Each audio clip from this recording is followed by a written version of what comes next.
Uwiteka ashimwe cyane. Ni ya gahunda yo gusenga Imana, dusengana Imana buri mugoroba na Nyiramugaba John Baptiste.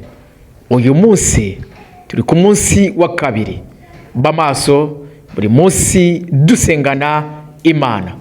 Uwiteka Imana wera wa Isiraheli, Mana yo kwiringirwa, uyu mugoroba ndawukwereka baje barushye baremerewe, mwamire ku munsi wa none bongere kuruhuka. Nsenze nizeye mu izina ry'umwami wacu Yesu Kristo, amen.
Imana iguhe umugisha. Tugiye kugabana ijambo ry'Imana riri mu butumwa bwiza uko bwanditswe na Luka. Turasoma ibice 19 umurongo wa 41. Imana iguhe umugisha. Tugabana ijambo ry'Imana. Ageze hafi abona umurwa, arawuririra ati, uyu munsi nawe iyo umenya ibyaguhesha amahoro, ariko noneho bihishwe amaso yawe. amen.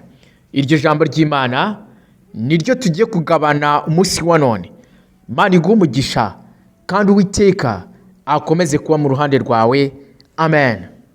Uwiteka ashimwe cyane. Tugiye kugabana iri jambo ry'Imana tumaze gusoma. Imana iguhe umugisha kandi Uwiteka ari mu ruhande rwawe. Uwiteka kwifuriza ibyiza. Muri Kristo Yesu harimo byose.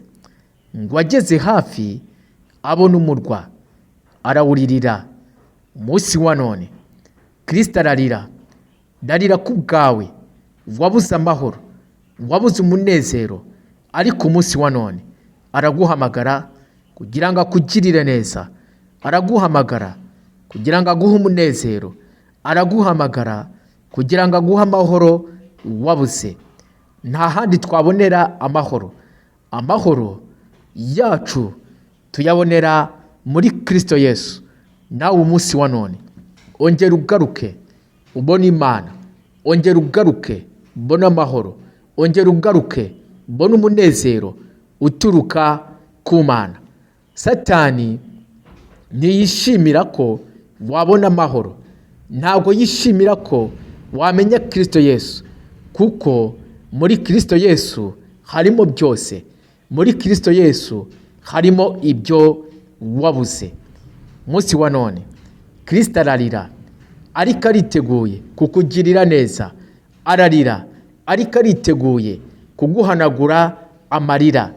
Wabuze amahoro, ntabwo uryama, ntabwo usinzira, ariko umunsi wa none Kristo Yesu aragira ngo agutabare. Umunsi wa none wongere kugira amahoro aturuka ku Mana. Imana iguhe umugisha tugabana iri jambo ry'Imana. Imana iguhe umugisha uca bugufi umunsi wa none. Imana iguhe umugisha wakira Kristo Yesu. Wongere usenga Imana. Soma ijambo ry'Imana. Amahoro aganze muri wowe. Izina ry'Uwiteka rihabwe icyubahiro. Uwiteka ashimwe cyane. Imana iguhe umugisha guca bugufi. Imana iguhe umugisha kongera kwakira Kristo Yesu. Wari warasubiye inyuma, ariko umunsi wa none wongeye guca bugufi. Kadusenga n'Imana. Imbaraga z'Imana zikuzeho. Imbaraga za Kristo Yesu zize mu ruhande rwawe umunsi wa none.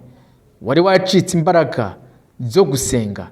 Wari waracitse imbaraga zo gusoma ijambo ry'Imana, ariko umunsi wa none Uwiteka ugiye kuba mu ruhande rwawe. Ugiye kugira amahoro aturuka ku Mana. Ugiye kugira umunezero uturuka ku Mana. Ibyawe byari byaranze umunsi wa none bigiye gukoreka. Izina ry'Uwiteka rihabwe icyubahiro. Uwiteka Imana mu izina rya Kristo Yesu aciye bugufi umunsi wa none.